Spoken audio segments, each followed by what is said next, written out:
আসসালামু আলাইকুম ভাই ও বোনেরা, আজকে বানাচ্ছি একদম ভাইরাল আইটেম চিংড়ি আর ধনেপাতার মিক্সড ভর্তা। এই ভর্তাটা একবার খাইলে মন ভরে যাবে। প্লেটও চেটে পরিষ্কার করবার কথা দিলাম। আগে চিংড়িটা আমি ধুয়ে নিয়েছি, ধুয়ে নিয়ে গরম তেলে একটু ভেজে নেব। ঘ্রাণ এমন আসতেছে, পাড়া প্রতিবেশীও দরজায় টোকা দেবে, যে অবস্থা দেখতেছি আমি।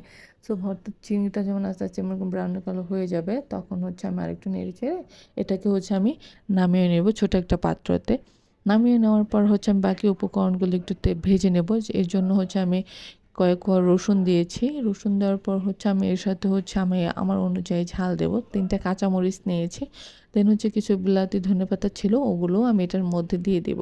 সো এগুলো দিয়ে দিয়েছি। এখন ২টা শুকনো মরিচ দিয়ে দিয়েছি। এখন এগুলোকে আমি একটু নেড়ে চেড়ে দেবো। নেড়ে চেড়ে আস্তে আস্তে ভেজে নেব। মৃদু আঁচে ভেজে নেব, যাতে পুড়ে না যায়। সো যখন আমার এগুলো একদম ব্রাউন কালার চলে আসবে ভাজার সময়, সো লাইক যে এটা ব্রাউন কালার হয়ে যাবে, তখন আমি একটা ছোট পাত্রে এগুলোকেও নামিয়ে নেব। সো নামিয়ে নেওয়ার পর অ্যাকচুয়ালি আমরা ভর্তাটা নর্মালি শিলপাটায় করে থাকি। শিলপাটার ভর্তা টেস্ট খুবই সুন্দর হয় এবং মজা হয়। সো এই জন্য আমি শিলপাটায় এগুলোকে নিয়ে নিয়েছি।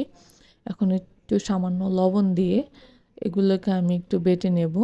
হ্যাঁ, একটু পরিমাণ মতো লবণ দিয়ে দিচ্ছি, যদি বেশি লাগে তখন আমি পরে দেবো। সেগুলোকে বেটে মিক্স করে নিয়েছি। এখন আমি চিংড়ি গুঁড়ো দিয়ে দেবো। চিংড়িগুলোকে এখন আমি সুন্দর করে বেটে এগুলোর সাথে মিক্সড করব। সো আস্তে আস্তে বেটে নিচ্ছি আমি। বেটে নেওয়ার পর এগুলোকে আমি হাত দিয়ে একটু মিক্সড করে দেব। যখন মিক্সড হয়ে যাবে, আরেকটু ফিনিশিংয়ের জন্য আরেকবার আমি এটাকে বাটবো।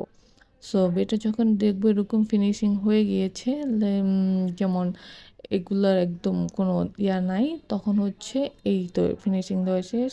এখন নর্মালি আমরা কাঁচা পেঁয়াজ খাই সব ধরনের ভর্তার মধ্যে। ভাজা পেঁয়াজটা আমাদের কাছে অতটা ভালো লাগে না, বিকজ কাঁচা পেঁয়াজের টেস্ট খুবই আলাদা। যেমন ভর্তার মধ্যে দিয়ে যদি কাঁচা পেঁয়াজের ভর্তা খান, এটার টেস্ট কিন্তু অন্যরকম আসে ভাজা পেঁয়াজের তুলনায়। সো এখন আমি এটাকে সুন্দর করে বেটে নিয়েছি, নেব আর কি, যাতে পেঁয়াজটা একটু হালকা আস্ত থাকে, একবারে যাতে গলে না যায়। তো একটু আস্তে আস্তে থাকলে তাহলে কি, এটা যখন পেঁয়াজটা কামড় লাগে তখন খুবই মজা লাগে। সো এখন এটাকে আমি সুন্দরভাবে মিক্সড করে নেব। অবশ্য গরম ভাতের সাথে খাইলে একদম স্বর্গীয় ফিলিংস আসে এই ভর্তাটা। আই থিঙ্ক সব ভর্তাটাই অনেক মজা লাগে ভাতের সাথে, গরম ভাতের সাথে।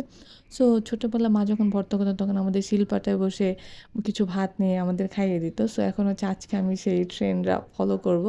সো এখন আমি ভাত নিয়েছি কিছু, তো ভর্তা একটু কম হয়ে গেছে। এখন আমি আরেকটু ভর্তা নিয়ে নেব, নিয়ে এই যে এখন মেখে নিচ্ছি। মেখে নিয়ে এটা আমি খাবো। অ্যাকচুয়ালি আমি আর আমার ভাগ্নি খাবো। সো এই যে এখন আমরা খেয়ে নিচ্ছি। অবশ্যই ভিডিওটা ভালো লাগলে লাইক দিও, কমেন্ট করো, জানাও কেমন লাগলো। আর অবশ্যই সাবস্ক্রাইব করবা, না করলে